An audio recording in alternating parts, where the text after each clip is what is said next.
now it's time to see what's coming out today for our media partner, the Baltimore Banner. So the collapse of the Francis Scott Key Bridge almost 1 week ago dumped tons of steel and concrete into the Patapsco River at the mouth of the Chesapeake Bay. And with such a crash and collapse, there are bound to be environmental concerns. And so Rona Kobell, regional reporter for the Banner, joining us this morning. Before that, though, a longtime Chesapeake Bay reporter. So good morning, Rona. Good morning.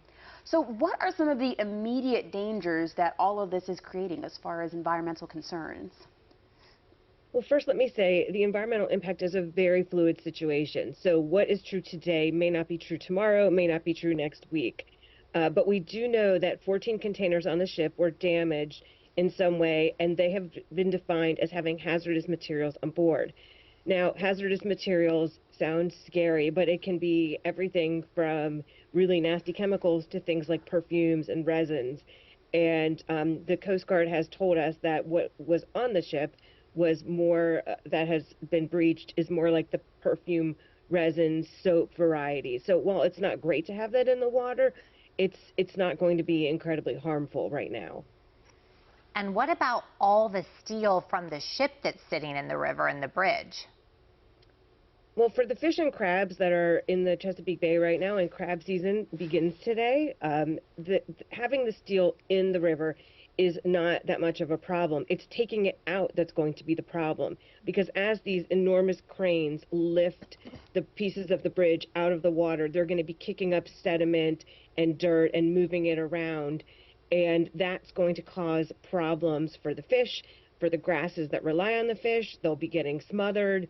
And so all of that is happening just as spring is kind of ramping up, and we're going to be seeing a lot more ecological activity. So that's definitely something to watch. The other thing to know about the Patapsco River in particular, people assume that it's a very polluted river, and in many parts it is, but it's also gotten a lot cleaner in recent years.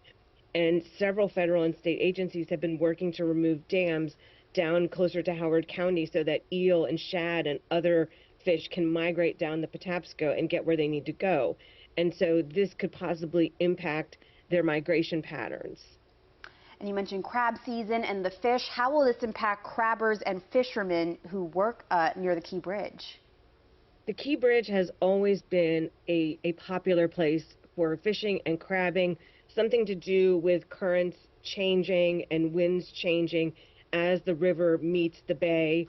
And so a lot of recreational fishermen and commercial fishermen do really like to go to the bridge. It's kind of an iconic spot. And so a lot of them aren't going to be able to get to the bridge right now because of the cleanup, and are probably going to have to find new places to crab. It's very competitive out there to find a place to crab.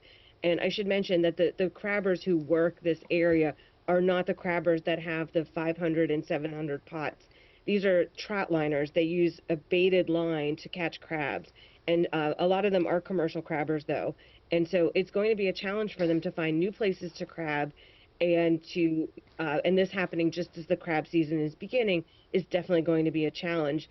However, the crabbers that we talked to wanted to stress that their hearts are with the construction workers, and they're really not thinking right now about their own livelihoods. They're just really sad, just as all of Baltimore is, about this tragedy, and their hearts, especially on this Easter weekend, are with the victims of the tragedy.